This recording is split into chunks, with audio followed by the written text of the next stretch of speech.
Elle était facile à vivre, calme, riche et reconnaissante. L'affaire parfaite. Et sa mère chuchota, « Est-ce que tu l'aimes au moins ?» Il ria. De l'amour? J'ai épousé son compte en banque. Emma se tenait derrière cette porte, tremblante, puis elle devint silencieuse, pas de cris, pas de larmes, juste une décision froide qui allait lui faire réaliser qu'il avait épousé la mauvaise femme. Installez-vous confortablement, détendez-vous pendant que nous plongeons au cœur de cette histoire vraiment remarquable. Emma n'avait jamais eu l'intention d'entendre quoi que ce soit qui pourrait bouleverser sa vie. Elle n'était rentrée que parce qu'elle avait oublié son écharpe. Celle, douce et crème, que Philippe lui avait achetée l'hiver dernier quand il avait dit qu'elle avait l'air d'avoir froid, même si le soleil brillait. Elle se souvenait avoir souri à ce souvenir en franchissant le seuil de la cuisine, remettant déjà ses chaussures, l'esprit tourné vers les courses qu'elle avait prévues pour l'après-midi. Puis elle entendit son nom. Elle s'arrêta, non par soupçon, mais par instinct. La voix de Philippe portait facilement à travers la porte arrière entr'ouverte qui menait au patio où sa mère et lui prenaient le thé. Son ton était détendu, presque amusé. « Je te le dis, maman, ça a marché parfaitement, » disait-il. Emma est confortable, stable. C'est ce dont j'avais besoin. La voix de sa mère suivit, plus basse, prudente. Mais est-ce que tu l'aimes? Il y eut une courte pause, puis un petit rire qu'Emma n'avait jamais entendu auparavant, sec, dédaigneux. L'amour c'est bien, mais la sécurité compte davantage. Elle vient d'une famille riche, elle fait attention à son argent, mais il est là.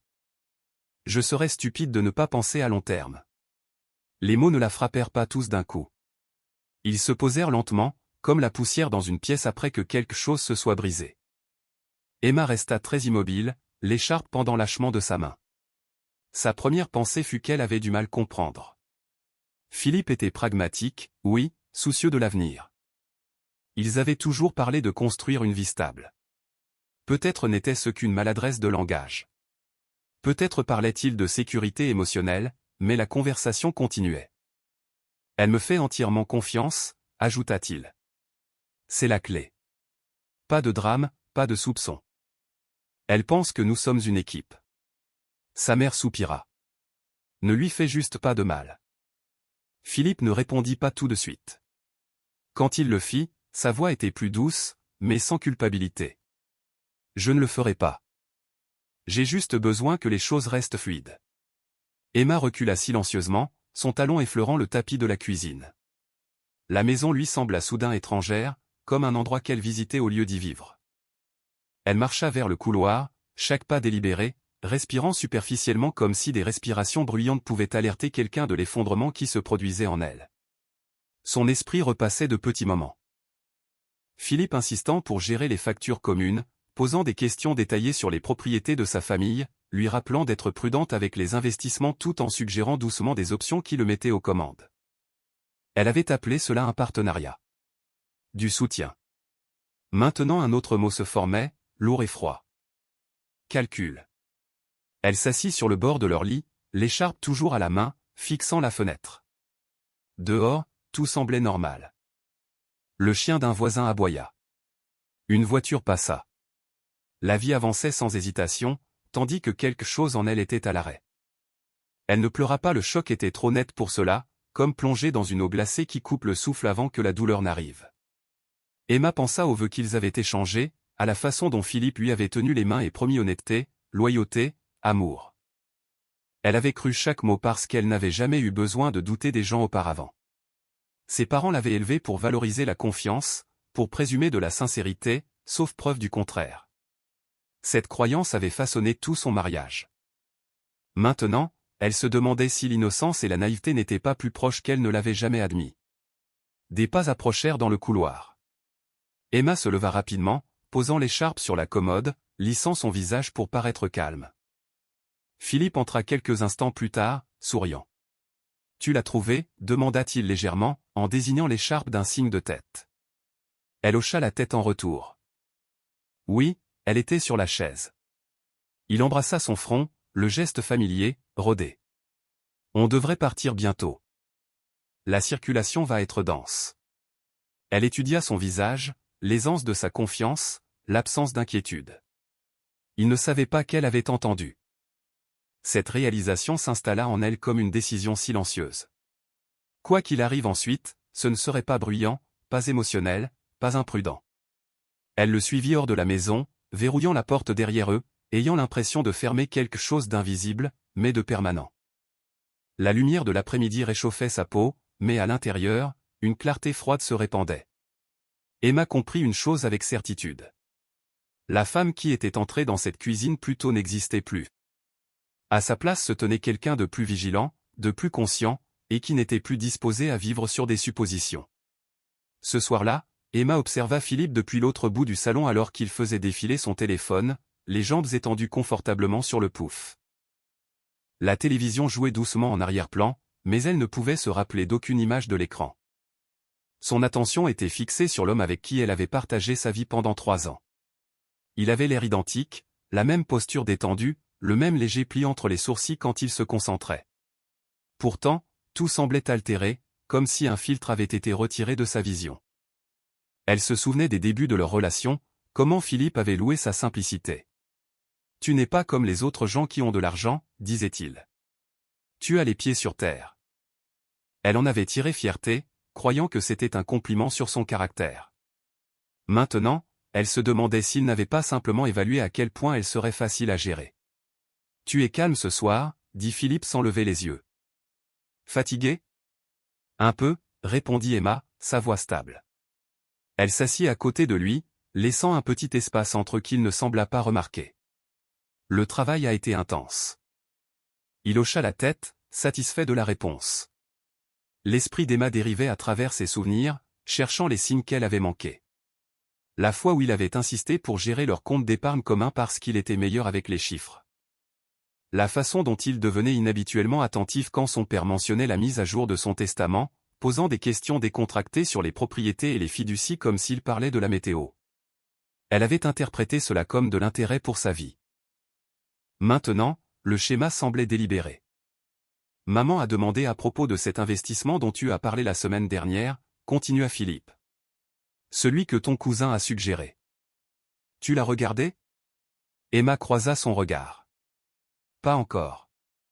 Je pense que je vais prendre plus de temps. » Une lueur d'impatience traversa son visage avant qu'il ne la masque avec un sourire. « Bien sûr, n'attends juste pas trop longtemps. Les opportunités ne restent pas là éternellement. » Elle hocha la tête, archivant ce moment. Son inquiétude prenait toujours la forme de l'urgence quand l'argent était impliqué. Plus tard, alors qu'il se préparait pour le lit, Philippe passa un bras autour d'elle par derrière. « Tu sais que j'apprécie tout ce que tu fais, n'est-ce pas ?» murmura-t-il. La poitrine d'Emma se serra. « Comme quoi ?» demanda-t-elle doucement. « Juste garder les choses stables. Tu rends la vie plus facile. » Plus facile.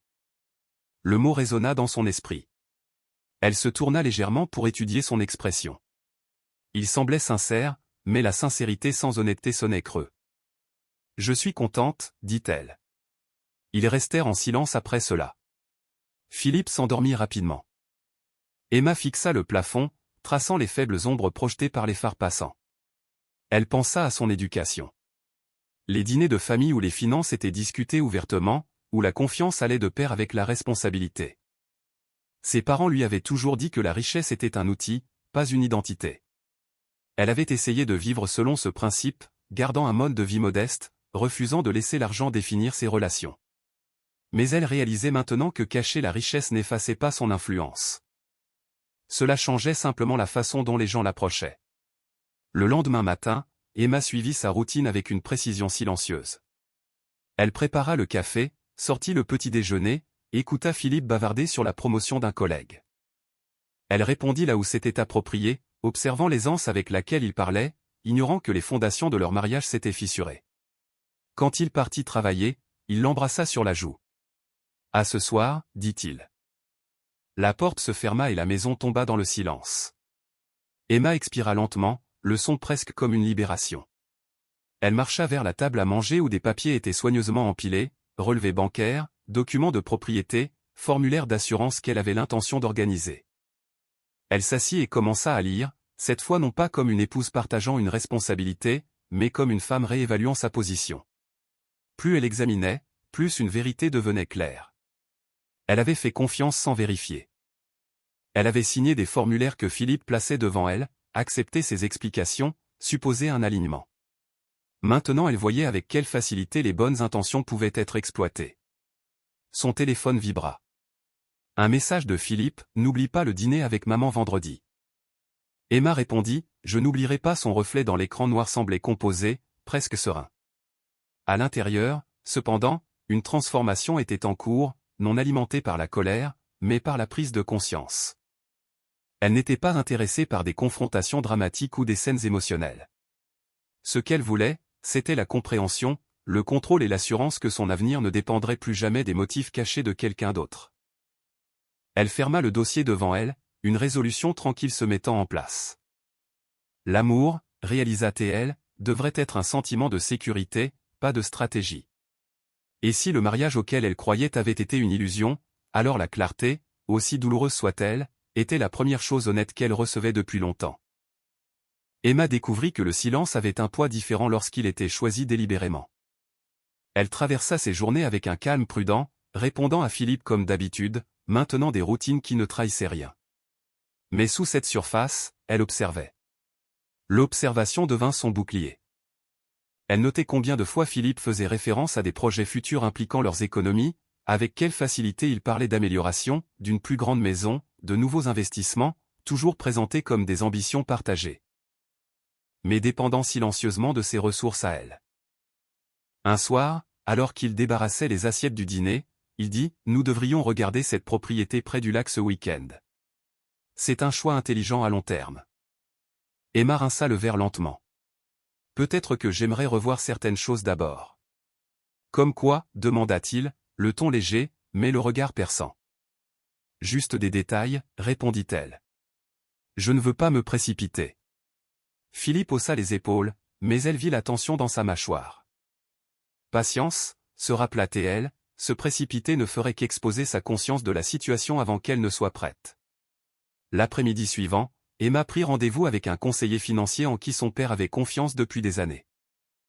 Elle dit à Philippe qu'elle avait des courses à faire, ce qui était vrai.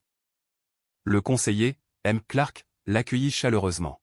« Cela fait un moment que vous n'êtes pas venu seul, dit-il. Emma sourit poliment. Je voulais mieux comprendre mes actifs personnels.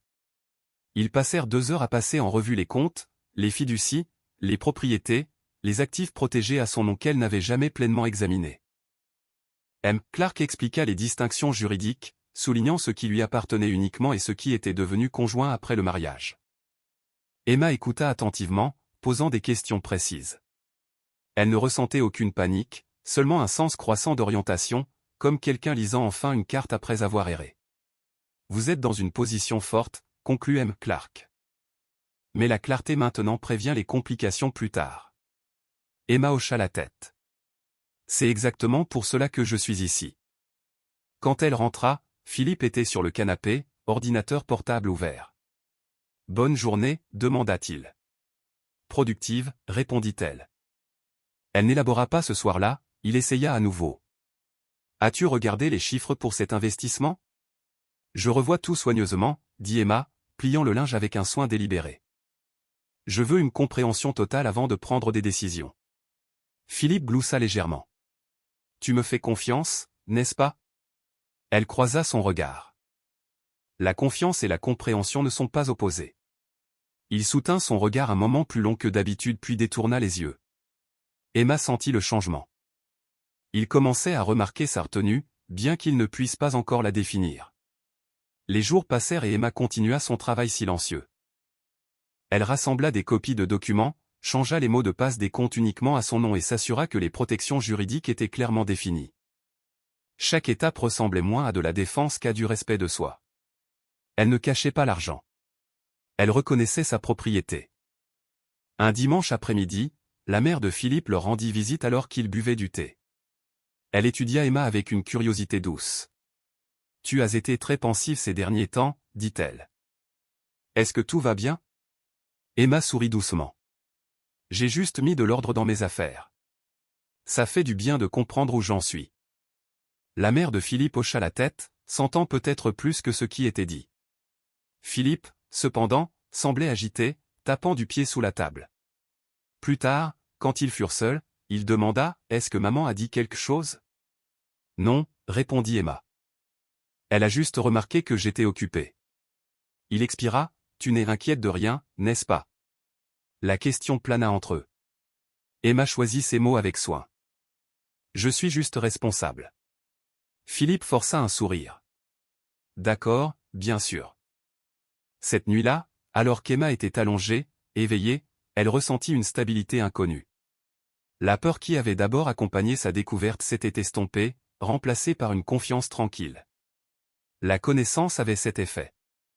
Elle comprenait maintenant que le pouvoir ne venait pas toujours de la confrontation. Parfois, il venait de la préparation, de s'assurer que si le sol bougeait, on ne tomberait pas avec lui. Elle se tourna sur le côté, regardant Philippe dormir, son expression paisible. Il croyait que tout restait comme avant. Emma savait le contraire. L'équilibre de leur mariage changeait, non par le drame, mais par la prise de conscience. Et la prise de conscience, une fois acquise, ne pouvait jamais être annulée. Les préparatifs s'intégrèrent à la routine d'Emma comme un second battement de cœur. Elle se levait tôt, examinait des documents en buvant son café et passait des appels pendant ses heures libres, et Philippe supposait qu'elle faisait du shopping ou rencontrait des amis. Chaque étape était calme, légale et délibérée. Elle mit à jour les détails des bénéficiaires là où c'était approprié, clarifia la propriété des biens hérités et s'assura que ses comptes personnels étaient isolés. Le processus ne semblait pas secret. Cela ressemblait à un réveil après des années de somnambulisme. Un après-midi, elle rencontra un avocat recommandé par M. Clark.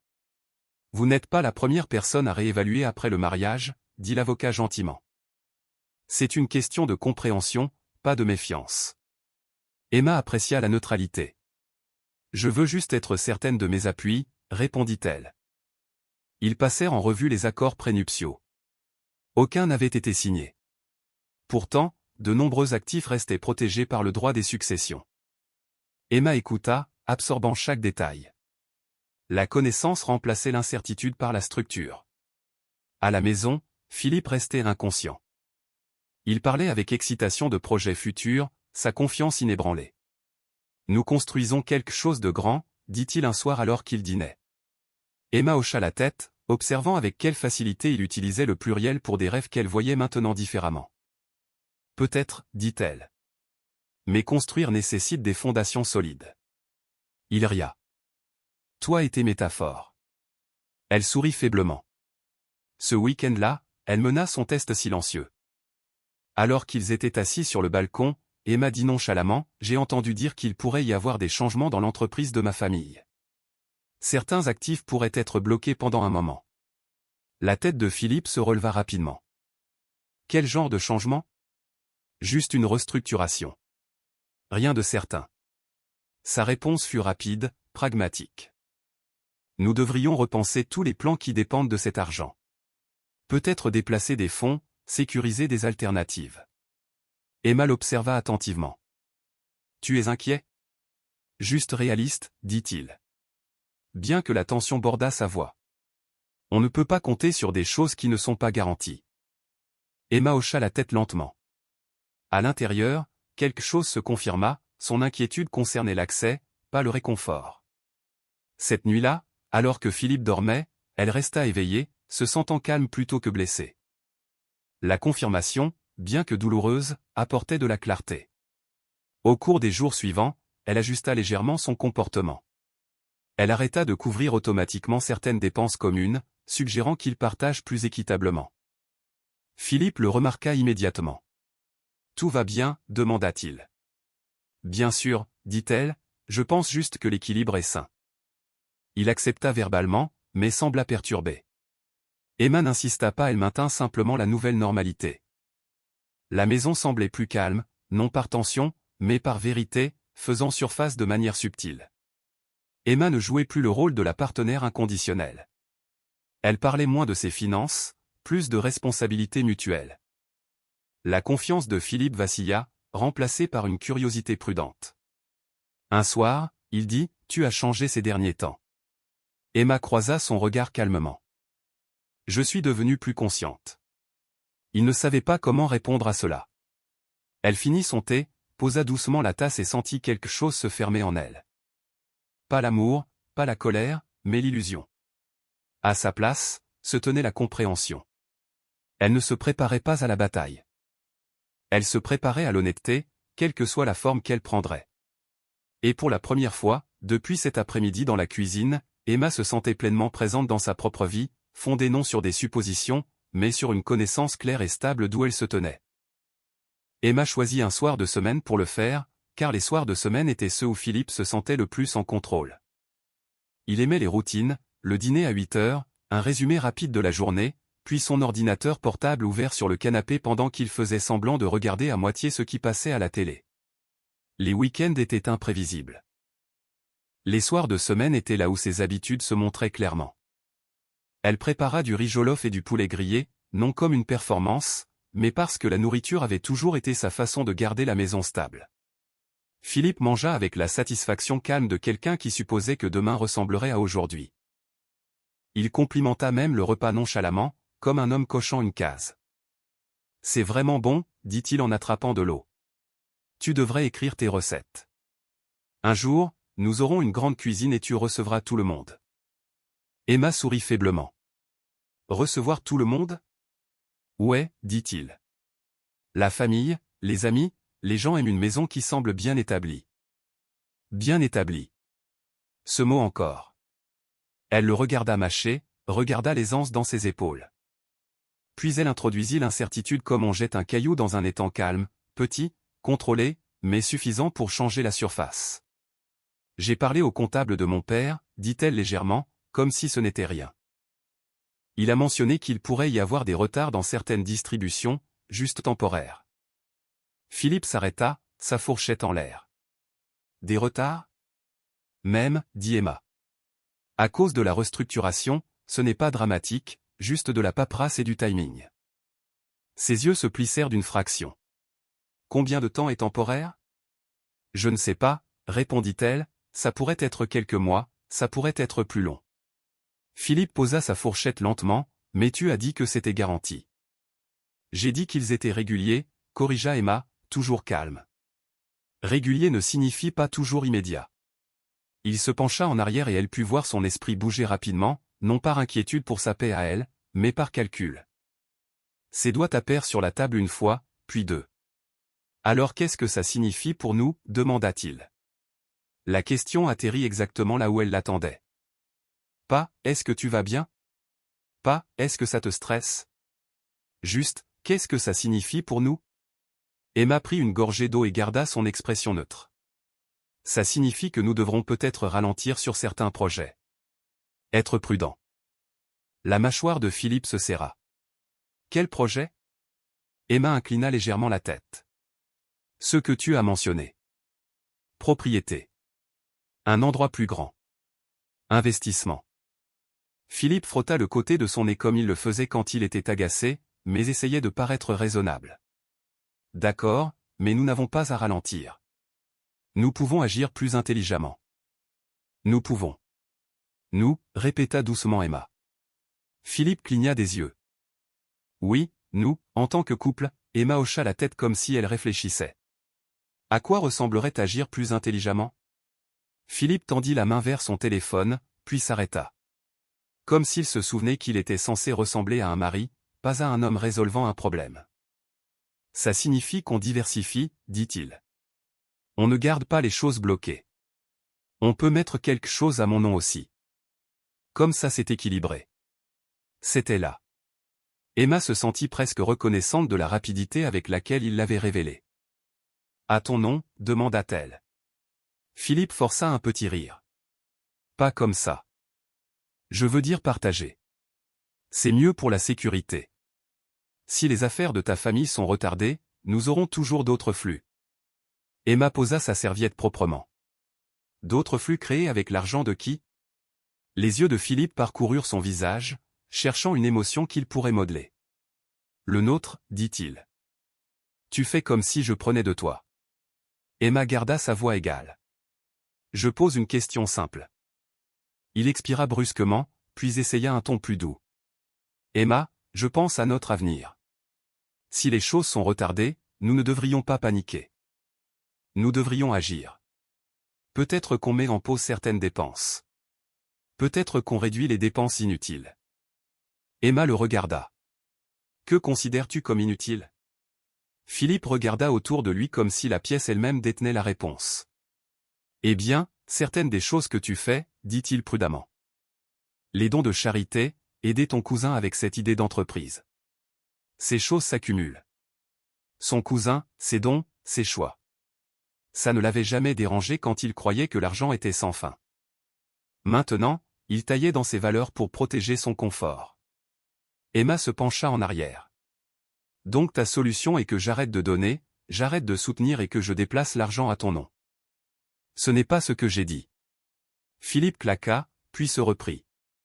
Je dis que nous devons être stratégiques. Emma hocha la tête lentement. Stratégique. Il essaya de prendre sa main à travers la table. Elle ne s'éloigna pas, mais elle ne fit pas la moitié du chemin non plus. Elle laissa ses doigts planer, puis se poser sur la nappe à la place. Tu me fais peur, dit-il, tentant la douceur. Tu parles comme si tu ne me faisais pas confiance. Emma regarda son visage, la faible tension autour de sa bouche. Je parle comme quelqu'un qui veut de la clarté. Philippe déglutit. Bien. Quelle clarté veux-tu? Elle soutint son regard. Si ma situation financière changeait demain, me traiterais-tu toujours de la même façon? Il hésita, juste une fraction de seconde, et cette fraction parla plus fort que n'importe quel aveu. Bien sûr, dit-il, mais sa voix manquait de conviction. Pourquoi ne le ferais-je pas? Emma hocha la tête comme satisfaite. Aucune raison. Il fronça les sourcils. Alors pourquoi agis-tu comme ça? Emma se leva, ramassant les assiettes, parce que je suis attentive. Cette nuit-là, Philippe essaya de se comporter normalement. Il semblait attentionné. Mais Emma observait les fissures, la façon dont il revenait sans cesse aux finances, la façon dont il demandait si elle avait reparlé à son père, la façon dont il mentionnait nonchalamment son propre stress au travail comme pour monter un dossier expliquant pourquoi il méritait plus de sécurité. Plus tard au lit, il se tourna vers elle. « Tu sais que je suis de ton côté, n'est-ce pas ?» Emma garda les yeux sur le plafond. « Je veux le croire. » Son bras se resserra autour de sa taille. « Tu peux le croire. » Elle ne répondit pas. Elle resta éveillée, longtemps après qu'il se soit endormi. La chambre silencieuse à l'exception de sa respiration. Elle ne tremblait plus. Elle n'était même pas triste de la même manière. La vérité était devenue solide. Elle ne ressemblait plus à une blessure. Elle ressemblait à une information, et une information une fois recueillie pouvait être utilisée pour se protéger. Le lendemain matin, elle regarda Philippe partir au travail avec un baiser supplémentaire et un sourire supplémentaire. Trop prudent, trop empressé. Il pensait que l'affection pouvait réinitialiser l'ambiance. Il pensait que le test était terminé. Mais Emma ne testait plus. Elle confirmait et elle avait assez confirmé. Le changement commença petit, comme le font souvent les vrais changements. Emma n'annonça rien. Elle arrêta simplement de combler les lacunes que Philippe avait pris l'habitude d'ignorer. Le lundi, la facture d'électricité arriva. Philippe la laissait habituellement sur le comptoir avec un désinvolte on s'en occupera. Emma s'en occupait. Cette fois, elle la plaça sur son ordinateur portable avant qu'il ne s'assoie. « Peux-tu gérer ça ce soir ?» demanda-t-elle. Philippe cligna des yeux. « Ouais, bien sûr. » Il la paya, mais pas sans un soupir discret, comme si la facture l'avait insulté personnellement. Emma nota le soupir. Le mardi, Philippe suggéra de commander à emporter dans un endroit cher qu'il aimait. Emma sourit. « Cuisinons, dit-elle. On peut garder ça pour le week-end. » L'expression de Philippe se tendit. Nous n'avons pas à économiser comme si nous étions en difficulté. La réponse d'Emma fut calme. Économiser n'est pas être en difficulté. C'est de la discipline. Le mercredi, il mentionna la nouvelle voiture d'un collègue et rit. Imagine-nous arriver dans quelque chose comme ça. Emma hocha la tête. Imagine, il attendit qu'elle ajoute nous pouvons le faire bientôt. Elle ne le fit pas. Dès jeudi, Philippe commença à remarquer le schéma. Il n'appelait pas ça un schéma, cependant. Il appelait ça de l'attitude. Tu as été différente, dit-il, debout dans la cuisine pendant qu'elle coupait des légumes. Emma ne leva pas les yeux. Différente. Comment? Plus ferme, dit-il. Plus froide. Emma posa le couteau soigneusement. Je ne suis pas froide. Je suis claire. Philippe ricana. Claire à propos de quoi? Tu fais tout ressembler à une réunion d'affaires. Emma se tourna pour lui faire face. Peut-être que cela aurait toujours dû ressembler à ça quand l'argent est impliqué. Ses yeux se plissèrent. Donc c'est à propos de cette conversation que tu as eue avec le comptable. Emma se lava les mains lentement. C'est une question d'équilibre. Philippe croisa les bras. Nous avons toujours été équilibrés. Emma le regarda. L'avons-nous été? Il la fixa, incertain s'il devait argumenter ou charmer. Puis il essaya le charme. Il s'approcha, adoucissant sa voix. Bébé, allez. On est bien. Nous avons toujours été bien. Emma soutint son regard. Nous avons été pratiques. Le visage de Philippe changea. Qu'est-ce que ça veut dire? Ça veut dire, dit Emma, gardant sa voix égale, que j'ai fait plus que je ne l'ai remarqué, couvert plus que je ne l'ai admis, dit oui à des projets avec lesquels je n'étais pas entièrement d'accord. Philippe rit sèchement. Donc maintenant tu me blâmes parce que tu as choisi d'aider? Emma ne sia pas. Je ne te blâme pas. J'ajuste. Il se pencha légèrement en avant, la frustration montant. Ajuster quoi exactement? Emma reprit le couteau et continua de couper. Les suppositions. Philippe l'observa un moment, puis s'éloigna, marmonnant dans sa barbe. Ce soir-là, il essaya une approche différente. Il s'assit à côté d'elle sur le canapé. Les épaules affaissées comme s'il était celui qui souffrait. Tu me donnes l'impression d'être une sorte de parasite, dit-il. Emma garda les yeux sur la télé. Si tu ressens cela, demande-toi pourquoi. Philippe se tourna vers elle. Parce que tu agis comme si tu ne voulais pas que j'aie quoi que ce soit. Emma le regarda enfin. Je veux que tu aies ce que tu gagnes. Je veux que nous partagions ce que nous construisons ensemble. Mais je ne veux pas d'un sentiment de droit acquis. Sa bouche s'ouvrit, puis se ferma. Il déglutit. Donc tu penses que je me crois tout permis? Emma ne précipita pas sa réponse. Je pense que tu as été confortable. La voix de Philippe s'éleva. Je suis ton mari. Le ton d'Emma resta calme et je suis ta femme. Cela n'efface pas la responsabilité. Il se leva brusquement, faisant les 100 pas. C'est ridicule. Tu agis comme si j'étais un homme quelconque venant de la rue. Emma le regarda faire les 100 pas comme un homme essayant de distancer la vérité. Tu agis comme si je te devais un accès, dit-elle. Ce n'est pas le cas.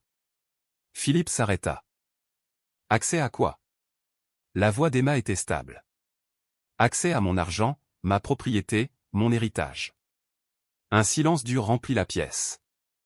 Le visage de Philippe se tendit, puis il força un rire qui n'atteignit pas ses yeux.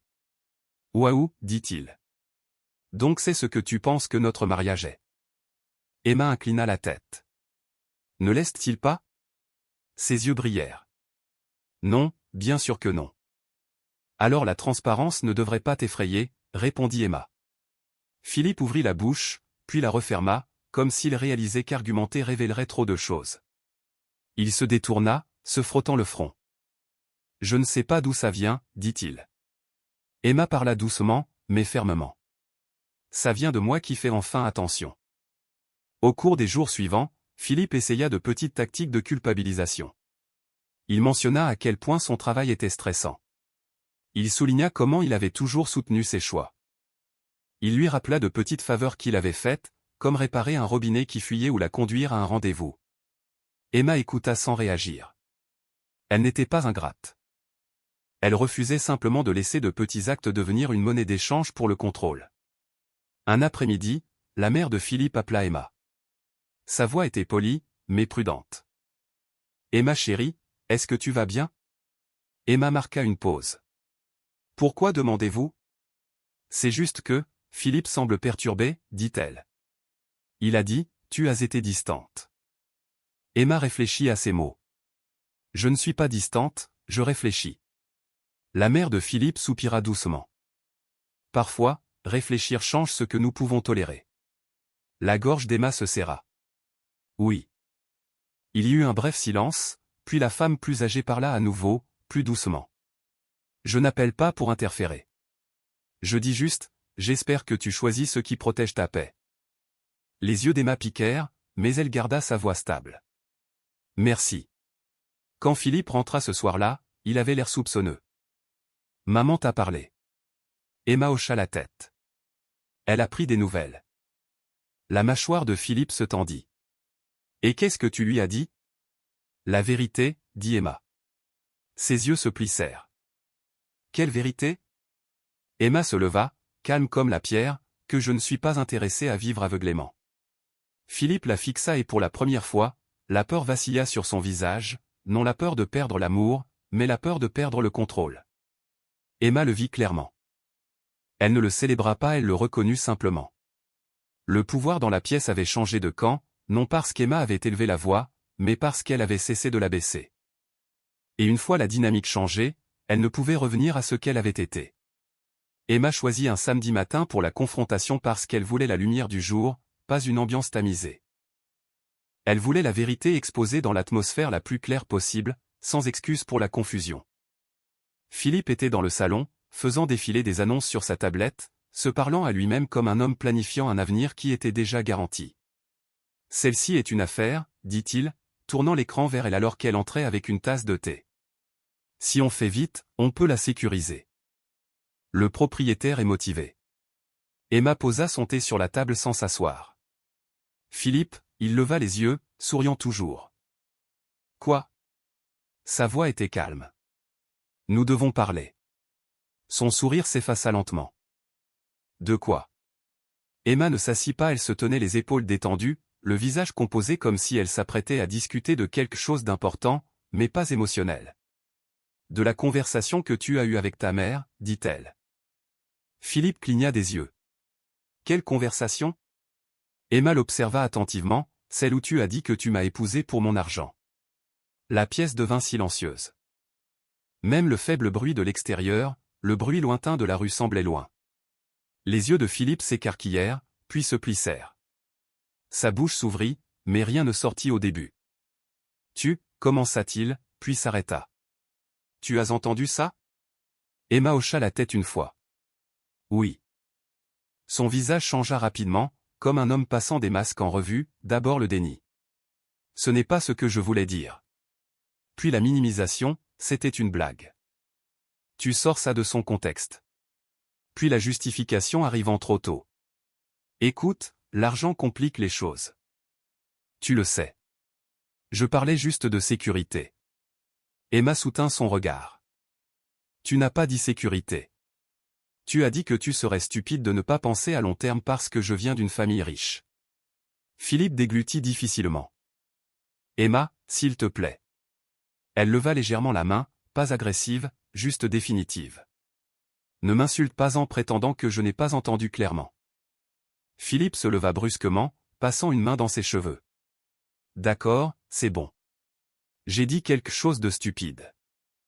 Les gens disent des choses. Tu vas gâcher notre mariage pour une conversation. La voix d'Emma resta stable. Ce n'était pas une conversation. C'était la vérité que tu as oublié de cacher. L'expression de Philippe se durcit.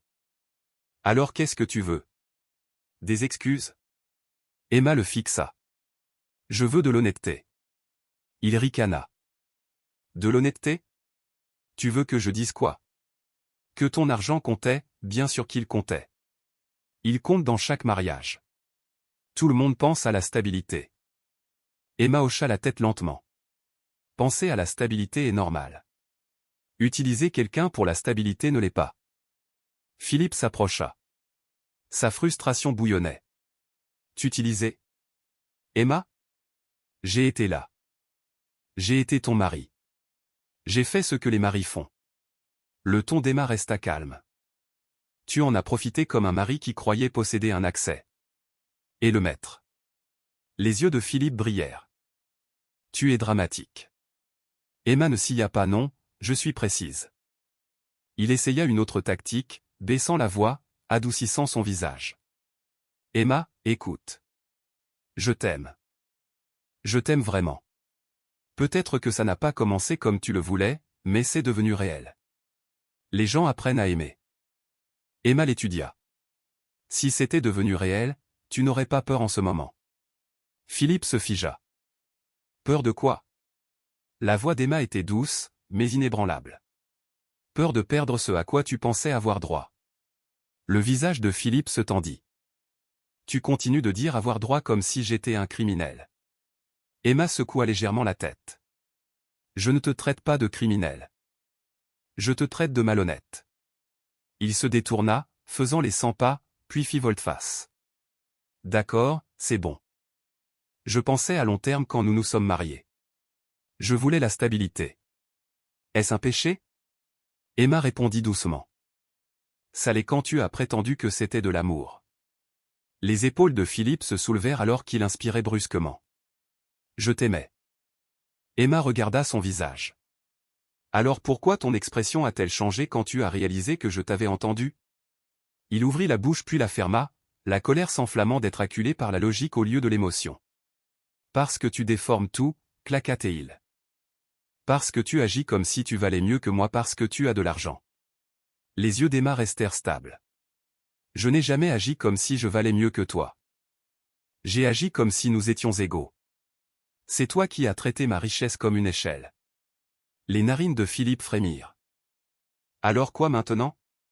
Tu vas partir? Le ton d'Emma resta égal. Je vais me protéger. Philippe rit amèrement. Te protéger de ton mari? Emma hocha la tête une fois. D'un mari qui a admis m'avoir épousé pour l'accès. Il s'avança à nouveau, la voix s'élevant. Emma, tu agis comme si j'étais un méchant dans ton histoire. Je suis un homme qui voulait un avenir sûr. Tu viens d'une famille qui ne lutte jamais. Tu ne sais pas ce que c'est que d'avoir peur de devenir rien. Le regard d'Emma s'adoucit légèrement, mais sa posture ne changea pas. Je comprends la peur, mais la peur ne justifie pas la tromperie. Les yeux de Philippe se plissèrent. Donc tu me punis. Emma répondit, calme et claire. Non, je corrige le déséquilibre. La voix de Philippe tomba. Qu'est-ce que tu as fait? Emma le regarda. J'ai passé en revue mes actifs. J'ai clarifié ce qui m'appartient légalement. J'ai protégé ce que j'aurais dû protéger dès le début. Philippe la fixa comme si elle l'avait giflé. Protéger de moi? Emma n'éleva pas la voix. De quiconque pense que le mariage signifie l'acquisition de droits. Son visage changea à nouveau. Cette fois pas de colère, pas de tristesse, mais de la peur. Une vraie peur. Sa gorge bougea alors qu'il déglutissait. Emma, pourquoi ferais-tu ça sans me le dire? Emma répondit doucement, parce que tu ne m'as pas dit que tu m'avais épousé pour mon argent. Philippe resta immobile, puis força un rire qui semblait tendu. Donc tu me coupes les vivres. Emma secoua la tête. Je ne te coupe pas les vivres. Je pose des limites. Les yeux de Philippe commencèrent à calculer rapidement. On peut arranger ça, dit-il rapidement. On peut aller en thérapie. On peut parler. Je ferai tout ce que tu veux. Emma l'étudia. Tout ce que je veux ou tout ce qui te garde confortable, sa mâchoire se serra. C'est injuste. Emma hocha la tête lentement. C'est ce que tu as dit aussi quand tu pensais que je ne savais pas. Les mains de Philippe se levèrent légèrement, paume vers l'extérieur comme s'il essayait de calmer une situation sauvage. Emma, s'il te plaît. J'ai fait une erreur. J'ai parlé sans réfléchir. Je n'ai jamais voulu. Emma coupa gentiment. Tu le voulais, et c'est pour ça que je ne crie pas, je ne pleure pas. Je ne supplie pas, j'ai juste fini de faire semblant. Les yeux de Philippe brillèrent brièvement, mais Emma ne pouvait pas dire si c'était de l'émotion ou de la panique. Donc tu me quittes, chuchota-t-il. La voix d'Emma resta calme. Je me sépare d'un mensonge. Si tu veux appeler ça partir, très bien. Les épaules de Philippe tombèrent comme si quelque chose de lourd s'effondrait en lui. Tu vas détruire tout ce qu'on a construit. Emma répondit doucement. Nous ne l'avons pas construit ensemble de la façon dont je croyais que nous l'avions fait. Un long silence suivit.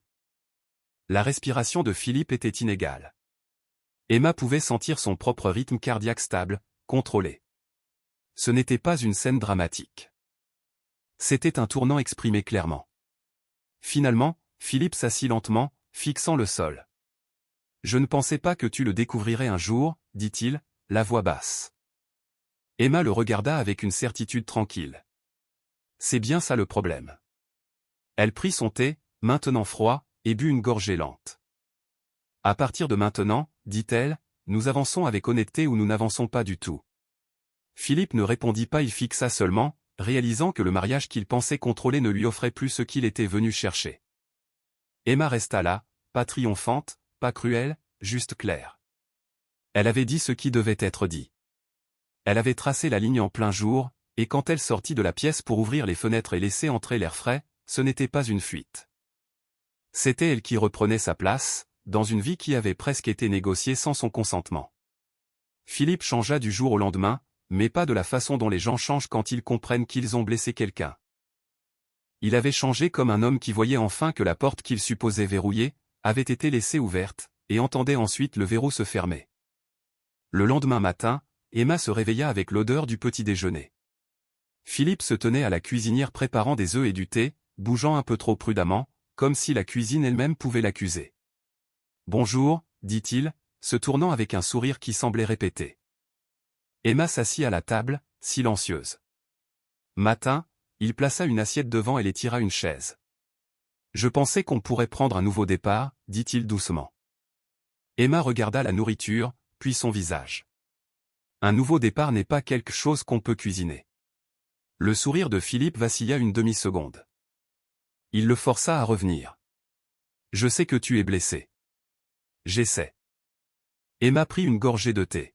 « Tu essaies de faire quoi ? » ?»« De réparer ça, » dit-il rapidement, « de te prouver que je suis là parce que je te veux, parce que je t'aime. » Emma garda son ton égal. « Tu n'as pas paniqué quand tu as réalisé que j'étais blessé. Tu as paniqué quand tu as réalisé que j'avais protégé mes actifs. » Philippe se raidit. « Ce n'est pas juste. »« C'est précis, » répondit Emma. Il se leva, faisant un pas ou deux, puis retourna à la chaise mais ne s'assit pas. « Emma, écoute, les gens se marient pour de nombreuses raisons. Tu agis comme si j'étais la seule personne qui ait jamais pensé à la stabilité. » Emma hocha la tête lentement.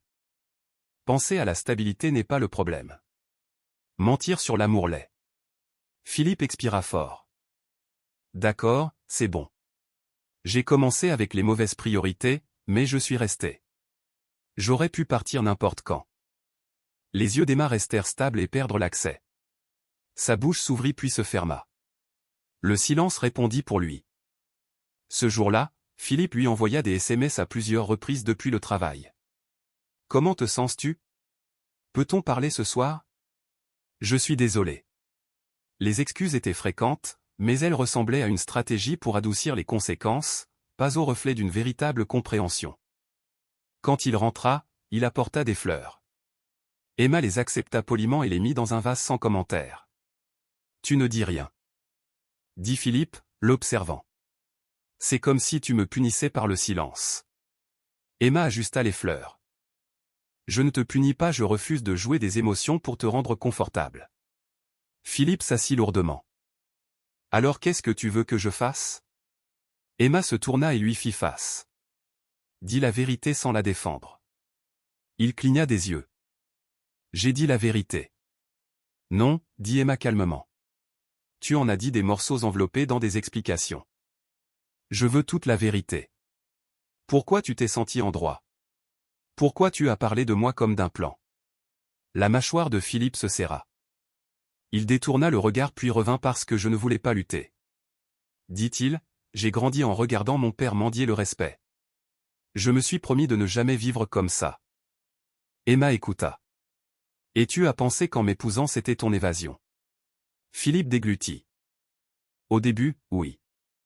Et as-tu jamais prévu de me dire ça? Demanda Emma. Non, admit-il la voix basse. Emma hocha la tête une fois comme pour confirmer un dernier détail. C'est ce que j'avais besoin d'entendre. Les yeux de Philippe s'écarquillèrent. Alors quoi maintenant? Emma ne répondit pas immédiatement. Elle marcha dans le couloir jusqu'à la chambre d'amis, ouvrit la porte et regarda à l'intérieur. Le lit était fait proprement, intact. Elle retourna au salon et croisa le regard de Philippe. « Je déménage dans l'autre chambre, dit-elle. Son visage se tendit. Emma, s'il te plaît. Je ne quitte pas la maison aujourd'hui. Continua Emma. Je crée de l'espace. J'ai besoin de paix et de clarté. Philippe se leva brusquement. C'est extrême. C'est nécessaire, répondit Emma. Au cours de la semaine suivante, Philippe devint un genre différent de présent. Il nettoyait sans qu'on le lui demande. Il proposait de faire des courses. Il achetait de la nourriture. Il essayait d'initier des conversations qui ressemblaient à de l'intimité, mais étaient en réalité des négociations. Un soir, il se tenait à sa porte, appuyé contre le cadre comme un homme essayant d'avoir l'air décontracté tout en retenant la panique dans sa poitrine. On peut juste s'asseoir et parler comme avant. Emma leva les yeux du livre qu'elle lisait. Nous n'avons jamais parlé comme des égaux, Philippe. Pas de ce qui importait. Il fronça les sourcils. Ce n'est pas vrai. Emma ferma le livre doucement. Quand je demandais à propos des finances, tu prenais le relais. Quand je voulais comprendre les comptes, tu t'en occupais. Quand tu avais des projets, tu les présentais comme des décisions déjà prises. La voix de Philippe s'éleva. Je dirigeais. Le ton d'Emma resta calme. Tu contrôlais. Le leadership est un respect mutuel. Le contrôle est un sentiment de droit. Il la fixa, frustré. Et alors? Je suis juste un monstre maintenant. Emma secoua la tête. Tu es un homme face à la vérité. Ne transforme pas la responsabilité en apitoiement. Philippe recula comme si ces mots le poussaient physiquement. J'essaie, répéta-t-il, Emma hocha la tête, alors essaie sans attendre de récompense immédiate. Les conséquences n'arrivèrent pas avec des feux d'artifice. Elles vinrent tranquillement, comme une lumière qui faiblit. Philippe commença à réaliser combien de confort il avait construit sur des suppositions. Les dépenses qu'Emma couvrait, les relations que sa famille fournissait, la facilité d'être associé à sa stabilité. Maintenant, avec Emma refusant de l'amortir, il devait faire face à ses propres finances directement. Il n'était pas ruiné, mais il était exposé et l'exposition le rendait mal à l'aise. Une nuit, Emma l'entendit au téléphone avec un ami dans la cuisine. Elle est différente, dit Philippe, la voix tendue.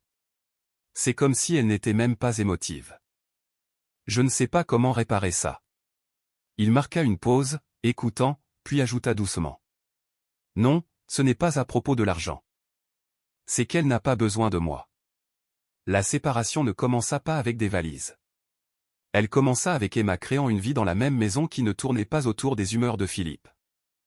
Elle se réveillait tôt, allait marcher, revenait pour des petits déjeuners tranquilles, et passait de longues heures à organiser les parties de sa vie qu'elle avait autrefois reportées pour le bien du nous. Elle rencontra M. Clark à nouveau. Elle rencontra l'avocat à nouveau. Elle parla à son père, non pour être sauvée mais pour la transparence. Son père écouta tranquillement au téléphone. « Es-tu en sécurité » demanda-t-il d'abord. « Oui » dit Emma. « Je ne suis pas en danger. »« Es-tu clair sur ce que tu veux » demanda-t-il ensuite. Emma marqua une pause. « Je deviens clair. »« C'est suffisant » répondit son père. La clarté est un processus, pas un interrupteur. Philippe essayait de garder les apparences. Quand des amis appelaient, il répondait joyeusement, puis passait le téléphone à Emma comme si rien n'avait changé. Quand ils étaient invités à des rassemblements, il demandait « On y va ensemble ?» comme un homme s'accrochant à une étiquette. Emma commença à décliner poliment. « Tu peux y aller. » disait-elle, « je reste ici. » Un soir, Philippe entra dans le salon où Emma passait en revue des documents. Son visage semblait fatigué, pas d'une manière sympathique mais d'une manière frustrée, comme s'il était épuisé de ne pas obtenir ce qu'il voulait.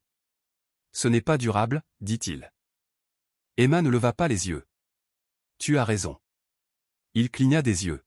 « Donc tu es d'accord ? » « Je suis d'accord que vivre dans un mensonge n'est pas durable, » répondit Emma. Les lèvres de Philippe se pressèrent l'une contre l'autre. « Alors qu'est-ce qu'on fait ? Jean, tu demandes le divorce ? » Emma posa les papiers soigneusement. « Je choisis la séparation. » Pour l'instant, ses yeux s'écarquillèrent. Pour l'instant, la voix d'Emma resta stable. « Je ne me précipite pas dans des décisions par émotion. Je les prends par réalité. » Philippe fit les 100 pas. « Emma, tu agis comme si c'était une affaire judiciaire.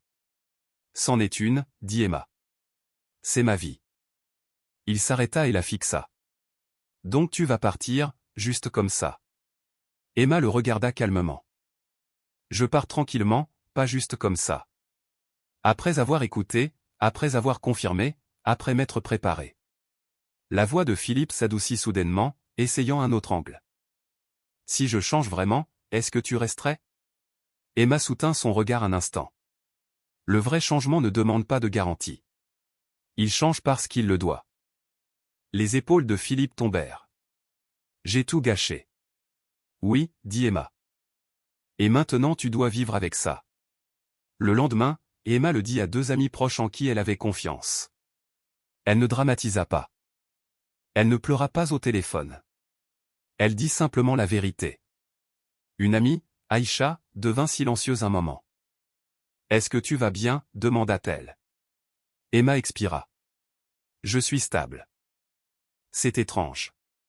Je m'attendais à m'effondrer, mais je me sens plus éveillé que brisé. La voix d'Aïcha se réchauffa. C'est ce qui arrive quand ton esprit arrête de mendier. Emma sourit faiblement. Exactement. Un vendredi matin, Emma réserva un appartement à court terme, pas extravagant, pas symbolique, juste pratique. Elle choisit un endroit près de son travail et près d'un parc. Elle organisa des déménageurs pour l'essentiel. Elle informa Philippe 2 jours avant, non pour le blesser, mais pour éviter le chaos. Philippe se tenait dans la cuisine quand elle le lui dit, les mains sur le comptoir comme pour s'ancrer. Donc c'est ça, dit-il. C'est une séparation, répondit Emma, pas une performance. Il secoua la tête. Tu es si calme. C'est comme si tu ne m'avais jamais aimé. Les yeux d'Emma restèrent stables. J'aimais ce que je croyais que nous étions. La voix de Philippe se brisa de frustration. Et maintenant tu t'en fiches. Emma répondit doucement.